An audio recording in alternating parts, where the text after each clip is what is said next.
Hi உறவுகளே, எல்லோரும் எப்படி இருக்கீங்க? எல்லோரும் நல்லா இருப்பீங்க நம்புகிறேன். இப்போ பார்த்தீங்கன்னா, ஒரு வடமாநிலத்து இளைஞரை வந்து ஒரு 4 சிறார்கள் வந்து வெட்டிட்டாங்க. வந்து பார்த்தீங்கன்னா, அதை வெட்டி வந்து அதையும் வந்து ரீல்ஸாக எடுத்து போட்டாங்கன்னு சொல்லிட்டு நியூஸில் பார்த்துருப்பீங்க. நானும் பார்த்தேன். இதில் வந்து ஒரு ஒரு கொடுமையான விஷயம் என்னென்னு பார்த்தீங்கன்னா, அந்த வடமாநிலத்து இளைஞர் வந்து தன்னுடைய குடும்பத்தை காப்பாற்றுறதுக்காக தான் ஏதோ ஒரு வேலை செஞ்சு மந்தாரை வாழ வைக்கும் தமிழ்நாடுன்னு சொல்லுவாங்க. ஏதோ ஒரு வேலை பார்த்து நம்ம அங்கே போய் பொழைச்சி நம்ம குடும்பத்துக்கு எதை பணம் அனுப்பலாம் அப்படின்னு சொல்லிட்டு தான் வந்திருப்பார். ஏதோ ஒரு பொழப்பு தேடி தான் இங்கே வந்திருப்பார். ஆனால் வந்து பார்த்திங்கன்னா, இந்த தமிழ்நாட்டில் வந்து பார்த்திங்கன்னா, இந்த போதைப் பொருள் அப்படிங்கிறது வந்து எல்லா பிள்ளைகள் கையிலும் பார்த்திங்கன்னா, வருங்கால இளைய சமுதாயம் வந்து பார்த்திங்கன்னா ரொம்ப சீரழிஞ்சு போயிட்டுருக்குது.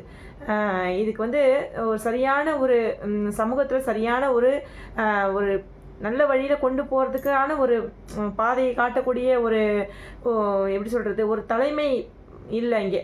அதுதான் உண்மை. ஏன்னு கேட்டிங்கன்னா, வருங்கால இந்தியா வந்து இளைஞர்கள் கையில்னு சொல்லிட்டு நம்ம அப்துல் கலாம் ஐயா சொல்லியிருப்பார். ஆனால் இந்த இளைஞர்கள் கையில் வந்து பார்த்திங்கன்னா, கஞ்சா, அபீனு, போதை மாத்திரை, போதை ஊசி, இந்த மாதிரி ஒரு சில விஷயங்கள் பார்த்திங்கன்னா அதான் வந்து படிப்பை விட இந்த இப்போ உள்ள இளைஞர்கள் கையில் அதுதான் இருக்குது.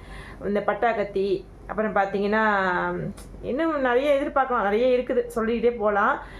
இதுதான் வந்து பார்த்திங்கன்னா சட்டம் ஒழுங்கு அந்த அளவுக்கு வந்து பார்த்திங்கன்னா தப்பு பண்ணால் நம்மளை வந்து கையை உடைச்சிருவாங்க, காலை உடைச்சிருவாங்க, நம்மளை தூக்கில் போட்டுருவாங்க, நம்மளை சூட் பண்ணிவிடுவாங்க. தப்பு பண்ணால் நம்மளை வந்து எப்படி சொல்கிறது, நம்மளை வந்து நம்மளுக்கு இப்படி ஒரு கடுமையான தண்டனை கிடைக்கும் அப்படின்னு சொல்லிட்டு ஒரு பயம் இல்லை. அது பயம் இல்லாதனால தான் என்ன நம்மளை வந்து கையை உடைப்பாங்க, காலை உடைப்பாங்க, அவங்களே ட்ரீட்மெண்ட் பார்த்து நம்மளை வந்து சிறுவர் சீர்திருத்த பள்ளியில் போட்டு நம்மளை இன்னும் கொஞ்சம் நாளில் வெளியே அனுப்பிச்சிட போகிறாங்க. இது ட்ரெய்லர் தானே, ட்ரெய்லர் பண்ணிவிட்டு நம்ம வந்திருக்கிறோம். அப்போ வரும்போது நம்மளுக்கு வந்து பலத்த வரவேற்பு இருக்கும். பெருசாகி நல்ல பெரிய ஒரு இதை வரும்போது பெரிய போஸ்டிங்னா கூட சொல்லலாம். பெரிய போஸ்டிங்கில் வரும்போது நம்மளுக்கு நல்ல பெரிய பலத்த ஒரு வரவேற்பு இருக்கும் நம்ம தமிழ்நாட்டில் அப்படின்னு சொல்லிட்டு தான் இது மாதிரிலாம் பண்ணுறாங்க. அதனால தான் வந்து இதை வந்து ரீல்ஸ் பண்ணி போட்டிருக்கிறாங்க. வந்து என்ன சொல்கிறது, ரொம்ப சிறப்பாக இருக்குது. சட்டம் ஒழுங்கு வந்து ரொம்ப சிறப்பாக இருக்குது. ரொம்ப வந்து மக்களுக்கு வந்து பாதுகாப்பாக இருக்குது. வாய்க்கிழியே பேசுகிறாங்க பார்த்தீங்களா, இன்றைக்கி வாய்க்கிழியே பேசுகிறவங்க அத்தனை பேரும் வந்து இந்த வீடியோ வந்து அத்தனை பேருக்கும் இந்த இந்த இந்த பசங்க 4 பேரும் வந்து வெட்டி அந்த ரீல்ஸாக பண்ணாங்க பார்த்திங்கன்னா, இந்த வீடியோ வந்து சமர்ப்பணம். வாய்க்கிழியே இந்த கொம்பனாலும் வந்து ஆட்சியை வந்து குறை சொல்ல முடியாது. ஆட்சி ரொம்ப பாதுகாப்பாக போயிட்டுருக்கு, ரொம்ப சிறப்பாக போயிட்டுருக்கு, ரொம்ப வந்து எப்படி சொல்கிறது, இளைஞர்களுக்கு வந்து ரொம்ப ஒரு வழிகாட்டியாக போயிட்டுருக்கு அப்படின்னு சொல்லிட்டு வாய்க்கிழியே பேசுகிற ஒவ்வொரு பிறந்த தற்குறிஸுக்கும் தான் இந்த அவங்க அனுப்பின அந்த வீடியோ இந்த வெட்டி அனுப்புனாங்க, ரீல்ஸ் பண்ணி அனுப்புனாங்க பார்த்தீங்களா, அந்த 4 பேரும். அவங்க வந்து உங்களுக்கு சமர்ப்பிக்கிற அந்த வீடியோ சமர்ப்பணம் வச்சுக்கோங்க. இன்னும் வந்து வாய்க்கடி எங்கெங்கெல்லாம் போய் பேச முடியுமோ அங்கே போய் பேசுங்க. என்ன இதுதான் உங்களுக்கு பேச முடியும், வேறு என்ன பண்ண முடியும், உங்களுக்கு வேறு என்ன சாதனை சொல்ல முடியும்? நீங்கள் சாதிச்சது ஏதாச்சும் இருக்குதா?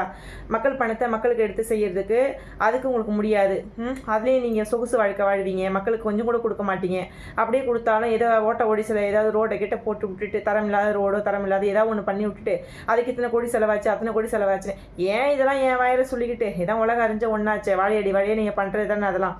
அதனால ஏன் நான் சொல்லிக்கிட்டேன், உங்கள் மனசாட்சிக்கே தெரியும். என்ன யாராவது ஒருத்தவங்க சொந்த உழைப்பை போட்டு தன்னுடைய வேர்வை சிந்தி மக்களுக்கு ஏதாவது நல்லது பண்ணணும் அப்படின்னு சொல்லிட்டு இப்போ ஃபஸ்ட்டு படம் நடித்து வெளியான நாள் முதலேருந்து இப்போ வரைக்கும் மக்களுக்கு நல்லது செஞ்சுட்டு தான் இருக்கிறாங்க. மக்களாக இருக்கிறாங்க. அப்படியே மக்களோட நின்னா கூட நீங்கள் விட்றீங்களா? சட்டையை பிடிச்சி நான் பார்த்தேனே சென்னை ஏர்போர்ட்டில் எல்லோரும் நாங்கள் பார்த்தோம். சென்னை ஏர்போர்ட்டில் அந்த மனுஷனை தரன்னு பிடிச்சி காலரை பிடிச்சி இழுத்துட்டு வந்ததையும் பார்த்தோம். மலேசியாவில் அவர் கொடுத்த பாதுகாப்பையும் பார்த்தோம். பாண்டிச்சேரியில் அந்த காவல்துறை அதிகாரிகள் அவர் கொடுத்த பாதுகாப்பையும் நாங்கள் பார்த்தோம். நீங்கள் அவருக்கு இங்கே பண்ணுற கொடுக்குற பாதுகாப்பையும் நாங்கள் பார்த்துட்டு தான் இருக்கிறோம். ஏதோ ஒன்று பண்ணி கரூர் சம்பவத்தில் நடந்த மாதிரி ஏதாவது ஒன்று பண்ணி கூட்டத்தில் அவரை வந்து ஏன் வர மாட்டார் ஏன் பேச மாட்டாருன்ட்டு அவரை உசுப்பேற்றி கூட்டத்தில் கூப்பிட்டு வந்து ஏதாவது ஒன்று நடந்துடாதா, சம்பவம் பண்ணிட மாட்டோமா அப்படின்னு நீங்கள் தான் முயற்சிக்கிறீங்க.